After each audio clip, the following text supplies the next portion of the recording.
po ti marrësh bashk, nuk janë më të vogla, sepse krijojnë.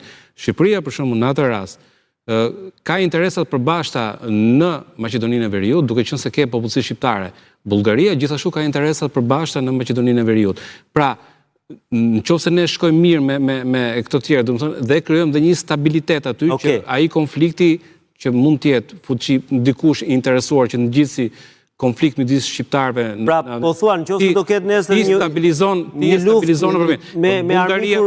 Bullgaria për shembull, kur fronti duhet të jetë i përbashkuar, po thuan. Kur u bë traktati midis Shqipërisë, Kroacisë edhe Kosovës, Bullgaria ishte një nga ato e cila mund të bësh pjesë e këtij traktati. Pra, përfol që mund të bërë. Pra, ideja është që të stabilizohet ky rajon.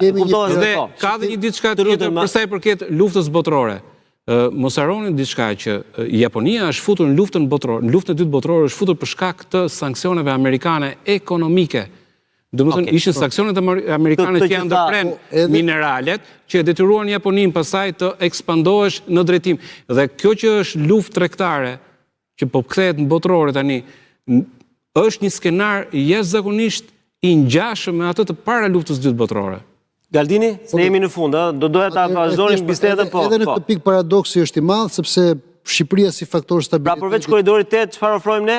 Asgjë po thoni. Po unë praktikisht vetëm rrugkalimi shoh, sepse Shqipëria, si thosh, ndikimin në Kosovë, Edi Rama me Albin Kurti nuk është se kanë një marrëdhënie kaq të mirë. Edi Rama me koalicionin Vlen dhe me Hristov Mickovski nuk është se kanë kaq marrëdhënie të mirë.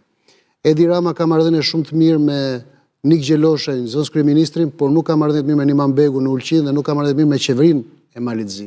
Pra edhe kjo historia e Shqipërisë si faktor stabiliteti në territoret ku jeton shqiptar prap është pije po thua. Mirë, do të lidhem edhe një herë me zotin Artur Meçollari.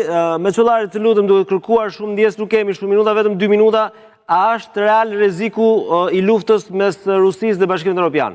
Dhe roli i jon? Po. Ky është real.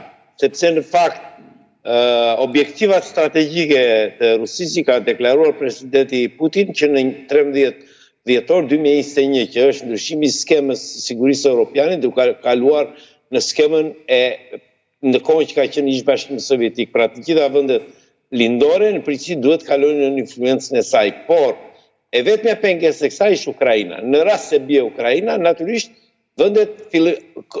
Rusia mund mos i ketë kapacitetet që ditën e parë, do të fillojë ndërtimin e kapacitetet ushtarake, por lufta hibride do të fillojë qysh tani, kuptohet nëpërmjet faktorëve destabilizues që ajo ka kryesisht në vendet që janë në kufi me Rusinë, siç është Moldavia apo vendet balltike dhe Polonia në një farë mënyre.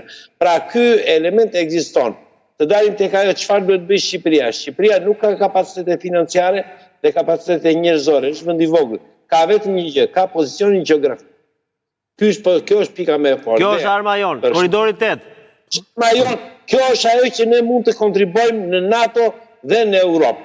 Pra në rastin e një konflikti, është pozicioni gjeografik që ka të bëjë me korridorin 8, e para që është nga porti i Tursit deri në kufi, si dhe mbylljen e kanalit të Otrantës në rast të një konflikti që është porti që është Gjiu Vlorës, për cilin NATO ka 4 vjet që e studion për ta kryer në një bazë detare, por që kryeministri e mohon ose nuk e deklaron këtë gjë as ministri i mbrojtjes, sepse duan që të dyja dhe porti i Durrësit të ngelet i lirë dhe Gjiu Vlorës dhe Pashalimani të ngelet i lirë dhe ta spostojnë NATO në Porto Romano. Por komandanti suprem i NATO-s ka thënë porti historik i Durrësit ka qasje strategjike për aleancën. Nëse nuk e ka lexuar, mund ta lexoj prapë çfarë ka thënë komandanti suprem. Shumë faleminderit Meçollari, me këtë do ta mbyllim emisionin dhe besoj do